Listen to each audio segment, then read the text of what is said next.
Bonjour à tous et merci à vous de nous suivre. Ce vendredi, dans l'actualité de votre région, la tour de la découverte à Lorient a perdu sa lanterne. Le lieu, construit au XVIIIe siècle, est en pleine restructuration et nous nous sommes rendus sur le chantier pour assister à cette opération. La pointe ouest de la Bretagne, à 3 heures de Paris, c'est le souhait des élus, mais la réalité semble ailleurs. On va en parler avec Benjamin. Benjamin Briand, bonjour.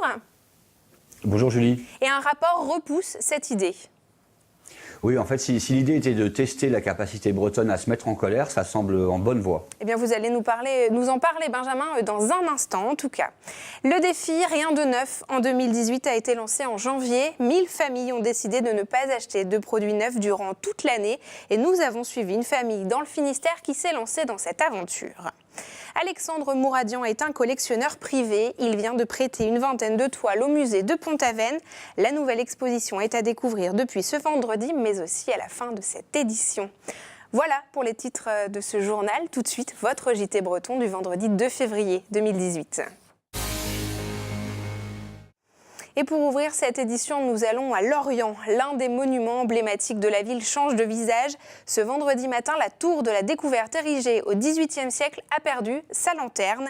Ce lieu a servi pour la surveillance des côtes au moment de la Compagnie des Indes, mais aussi de station météo. Et aujourd'hui, il est en plein chantier. Fanny Coconnier était sur place ce vendredi matin. La tour de la découverte n'a plus sa lanterne. Après 3 heures de découpe, ce vendredi matin, la coupole a été saisie par cette grue de 62 mètres. Il a fallu un chantier d'envergure pour retirer la coupole de 1949, corrodée. C'est très exceptionnel comme chantier. Il fallait faire appel à une entreprise très spécialisée. Ça devenait urgent. Depuis pratiquement 2 ans, la lanterne n'était plus visitable parce qu'elle présentait des signes de fatigue. Ça devenait dangereux d'amener le public là-haut. Ce monument a tour à tour joué le rôle de lieu de surveillance, puis de station météo et de signal horaire. Visible de toute la ville pour les Lorientais, elle est symbolique. C'est une tour qui date de 1786, donc des bâtiments du XVIIIe siècle, il n'y en a plus énormément à Lorient.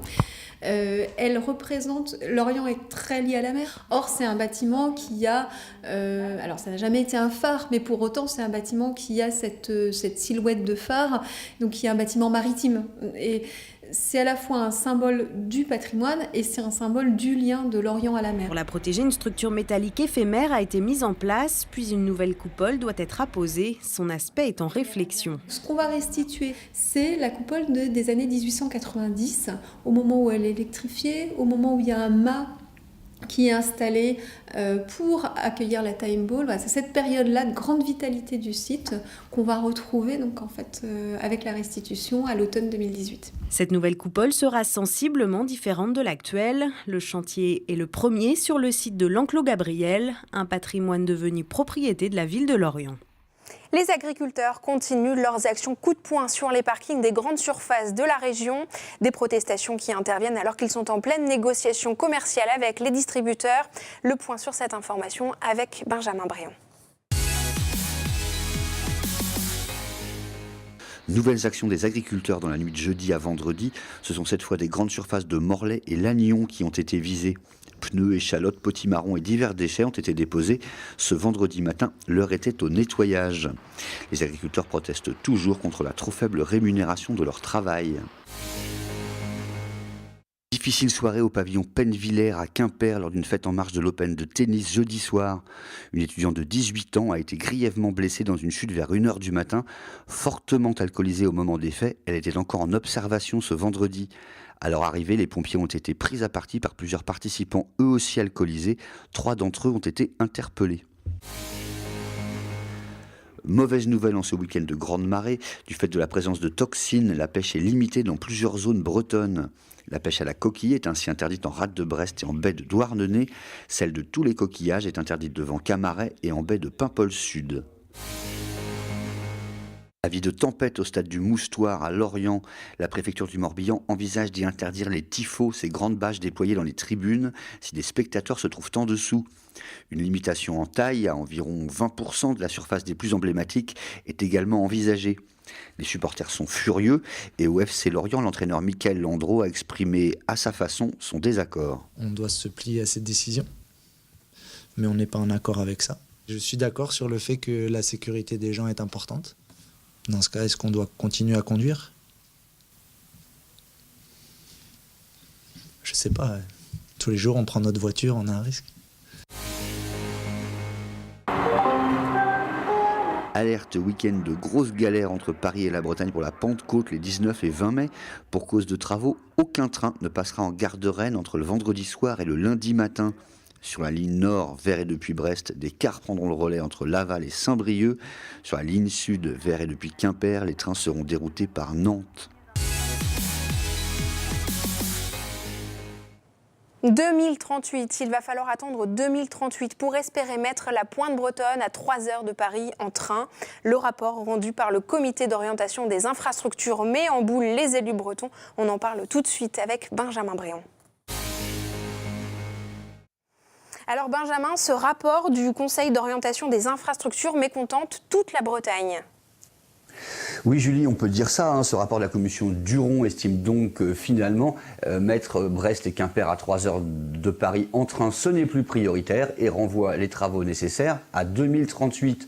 Autant dire que l'accueil a été pour le moins frais à la pointe de Bretagne. D'ailleurs c'est très simple, ce vendredi matin au conseil départemental du Finistère, les élus ont voté à l'unanimité contre ce texte qui a également provoqué la colère d'élus des Côtes-d'Armor et du Morbihan. Décidément les temps sont durs pour les infrastructures bretonnes, Benjamin.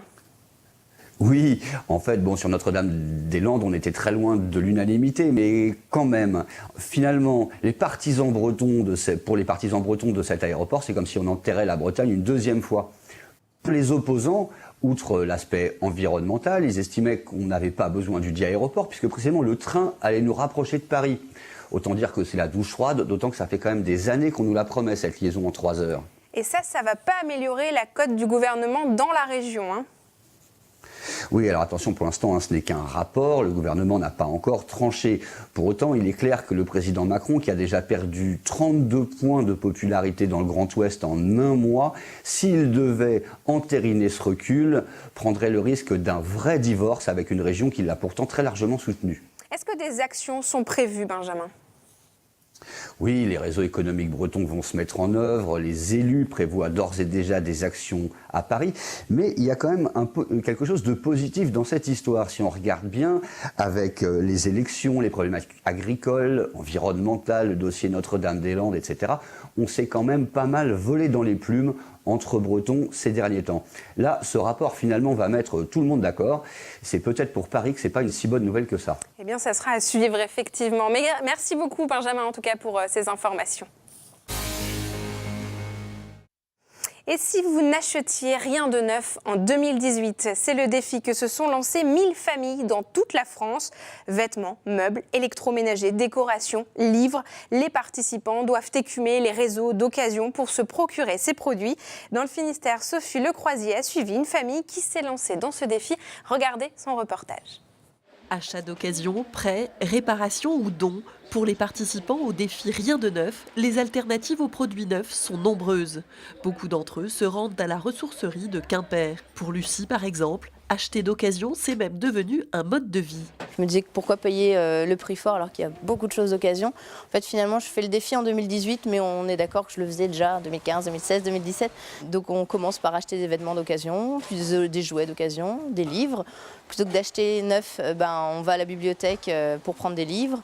10 000 personnes en France participent au défi Rien de neuf. Il a été lancé par l'association de protection environnementale Zero Waste. Nos achats de neuf ont un impact écologique très important, considérable, alors qu'en fait il existe des produits, des articles dont nous avons besoin, qui existent déjà dans le circuit et qu'on peut trouver aujourd'hui de différentes façons. Et quand Lucie ne trouve pas son bonheur, elle confectionne à l'aide d'objets de récupération. Ça c'était une vieille serviette qui ne servait pas. Et pour les enfants, c'est plus pratique quand on fait un biais dedans et on rajoute un élastique. Une gymnastique de consommation que Lucie choisit de transmettre aussi à ses enfants. Je prépare un cadeau pour mon copain Mathias et je viens de faire un furoshiki. C'est un sorte de papier cadeau mais sans plastique. Parce que si on met des déchets par terre, et après la planète, la terre elle peut être malade. Le défi Rien de neuf ne concerne ni la nourriture, ni les produits d'hygiène et cosmétiques. Des conseils et bonnes adresses sont partagés chaque jour sur le site internet. Et ce ne sont pas 1000, mais 10 000 familles qui participent à ce défi dans toute la France. La nouvelle exposition du musée de Pont-Aven, le berceau de la modernité, est visible depuis ce vendredi. Après un mois de fermeture, les œuvres des peintres de l'école de Pont-Aven ont été rejoints par de nouveaux tableaux, des peintures privées prêtées par un mécène. Sophie Lecroisier s'est rendue sur place. 22 œuvres inédites viennent enrichir l'exposition permanente du musée de Pont-Aven. Ces toiles ont été prêtées par un collectionneur soucieux de partager sa passion pour le mouvement des peintres de Pont-Aven. On essaye d'innover dans ce musée tout récent en accueillant une collection privée assez méconnue. Le propos, c'était à la fois d'enrichir l'offre d'accrochage en présentant notamment plus de toiles de l'école de Pont-Aven que ce que nous pouvons conserver nous-mêmes au musée, et puis en même temps enrichir la connaissance en montrant d'autres exemples de création, par exemple d'Émile Bernard, de Paul Sérusier, d'artistes comme Vercade ou Seguin qui sont beaucoup plus rares. Ou encore John Peter Russell, Rodrigo Connor, des peintres venus de loin qui témoignent de la dimension internationale de l'école de Pont-Aven. Et pour s'imprégner de ce courant artistique, l'équipe du musée propose des ateliers. On a la chance d'avoir par exemple la présence de plusieurs portraits réalisés dans une facture justement synthétiste. Et bien, ça peut être l'occasion aussi, par exemple, pour des élèves, de les amener à réfléchir sur leurs souvenirs de voyage, sur leurs ressentis, leur vécu, de les amener à raisonner de manière synthétiste justement, qu'ils se détachent d'une volonté de représenter la réalité pour se lancer finalement dans une expérience de peindre un ressenti. C'est avec l'apparition de ce mouvement synthétique au milieu du 19e siècle que l'école de Pont-Aven apparaît comme le berceau de la modernité. L'exposition est à découvrir jusqu'au 6 janvier 2019. Et c'est la fin de cette édition. Merci beaucoup de nous avoir suivis. Vous retrouvez évidemment ces reportages et toutes nos émissions sur le site internet de TBO et TB Sud. Nous, on se retrouve lundi à 19h pour un nouveau point sur l'actualité de votre région. Je vous souhaite une belle soirée et surtout un bon week-end.